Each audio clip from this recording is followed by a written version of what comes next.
નમસ્કાર મિત્રો, આપ સૌ જાણો છો છેલ્લા કેટલાય સમયથી ખેડૂતો પર એટલો અત્યાચાર કરવામાં આવી રહ્યો છે, એટલી દમન નીતિ ગુજારવામાં આવી રહી છે। ત્યારે આજે ફરી એક વખત દેવભૂમિ દ્વારકા જિલ્લાના કેટલાક ગામોમાં મહાકાય સબસ્ટેશન લાઈન નાખવામાં આવી રહી છે। ત્યારે આજે એ જ મુદ્દે પાલ આંબલિયાએ નિવેદન આપ્યું। નમસ્કાર, ન્યૂઝ પોર્ટલ ટીમ સાથે હું છું સાજીપુત્રી નિશા આંબલિયા। મિત્રો, વધુમાં પાલ આંબલિયાએ કહ્યું કે જો ખેડૂતો બોલે તો તેને ડિટેન કરી લેવામાં આવે છે અથવા રસ્તાઓ બંધ કરી દેવામાં આવે છે।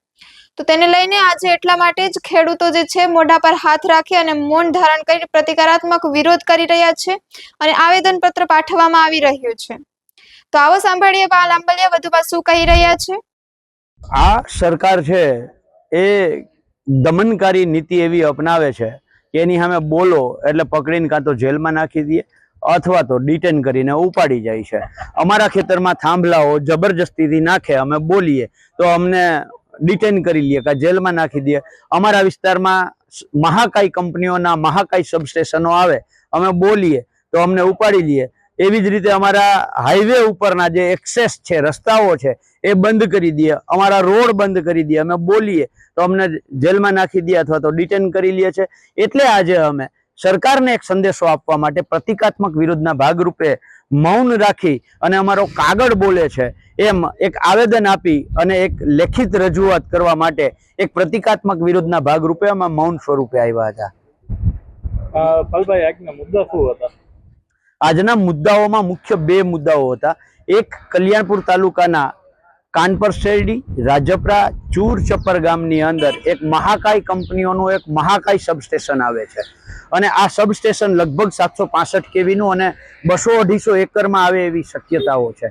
તો એ જો આવે તો એક તો અમારી ખેતીલાયક જમીન છે 200-250 એકર જગ્યા જાય અને એ સબસ્ટેશન થાય તો આસપાસના ખેડૂતોના ખેતરમાં એવા મોટા મહાકાય 765 કેવી, 800 કેવી, 1200 કેવીના, 400 કેવીના થાંભલાઓ આવે તો અમારી ખેતી ખતમ થઈ જાય। એટલે આ સબસ્ટેશન આપવામાં ન આવે એવી માંગ સાથે એક રજૂઆત હતી અને બીજી રજૂઆત એ હતી કે 151 એ જે નેશનલ હાઈવે છે, આ નેશનલ હાઈવે ઉપર હંજડાપર દાંતરાણાનું જે પાટિયું છે ત્યાં જે એક્સેસ હતું આ એક્સેસ બંધ કરી દેવામાં આવ્યું છે। એના કારણે ખેડૂતોએ 8 કિલોમીટરથી 16 કિલોમીટર સુધી ફરવા જવું પડે છે અને એ ખેડૂત ગાડું લઈને, ટ્રેક્ટર લઈને ફરવા કેમ જાય? ક્યાંક રોંગ સાઈડમાં જાય છે તો એ ત્યાં આરટીઓ વાળા જાણે પોતાના કમાણીનું સાધન હોય એવી રીતે અહીંયા જીપ રાખીને ઉભા રહીએ છે। એટલે જેવો રોંગ સાઈડમાં નીકળો એટલે અમે નથી કહેતા રોંગ સાઈડમાં જવું જોઈએ, પણ આઈઆરસીની ગાઈડલાઈનથી ઉપરવટ જઈ અને એક્સેસ બંધ થાય તો ક્યાંક ને ક્યાંક ખેડૂતોએ પોતાનો સમય બચાવવા માટે, ડીઝલ બચાવવા માટે ટૂંકો રસ્તો અપનાવે એટલે આ થાય અને એમાં એક્સિડન્ટની શક્યતાઓ પણ વધે છે।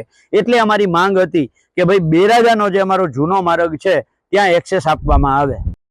સમાચાર મળ્યા છે કે એક મહાકાય પ્રાઇવેટ કંપની દ્વારા અમારા કલ્યાણપુર તાલુકાના આસપાસના ગામોમાં ચૂર, ચપ્પર, કાનપર શેરડી, દુધિયા, રાજપરા એ ગામોમાં એક પ્રાઇવેટ કંપનીનું મહાકાય સબસ્ટેશન આવવાનું છે।